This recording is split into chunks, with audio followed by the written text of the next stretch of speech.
Je crois que les Français ont voulu, dans cette élection législative, donner les moyens au président de la République et au gouvernement d'agir, de mettre en œuvre le projet du changement sur lequel François Hollande a gagné le 6 mai.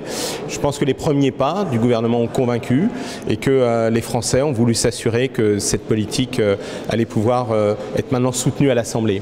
Alors cette victoire, d'abord je veux en féliciter les militants, je veux remercier les électeurs.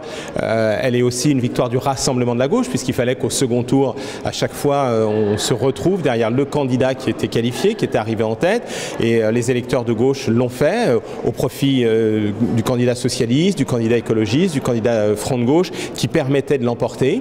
Et c'est ainsi qu'il y aura une très large majorité pour mettre en œuvre le projet de François Hollande. Maintenant, cette victoire, elle ne nous donne que davantage de devoirs, davantage de responsabilités vis-à-vis des Français. Après une très longue bataille électorale qui a duré pratiquement un an, celle de l'élection présidentielle, suivie de la bataille pour les législatives. Maintenant vient le temps de l'action. Il avait commencé ce temps de l'action pour le gouvernement, mais ce sera le temps de l'action avec tous les moyens que peut donner le Parlement et une majorité à l'Assemblée. Dans cette Assemblée, il faudra respecter toutes les composantes d'ailleurs de la gauche. Le Parti socialiste n'a pas vocation à gouverner seul, il le fera avec ses alliés, avec ses partenaires, et nous voulons associer chacun pour la contribution qu'il peut apporter.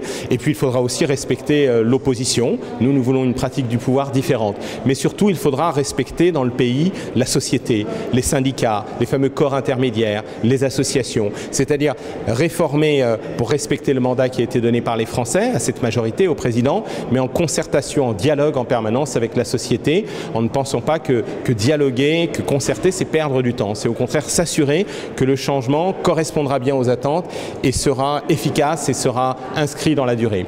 Et puis, il faudra être vigilant face à une droite qui a dérivé pendant cette campagne, déjà pendant la campagne présidentielle de Nicolas Sarkozy, plus encore pendant cette législative, qui est décapitée, qui est désorientée, mais qui s'est front nationalisée, qui s'est moranisée, j'ai presque envie de dire, tant elle a été incapable d'avoir une attitude de fermeté face à l'extrême droite.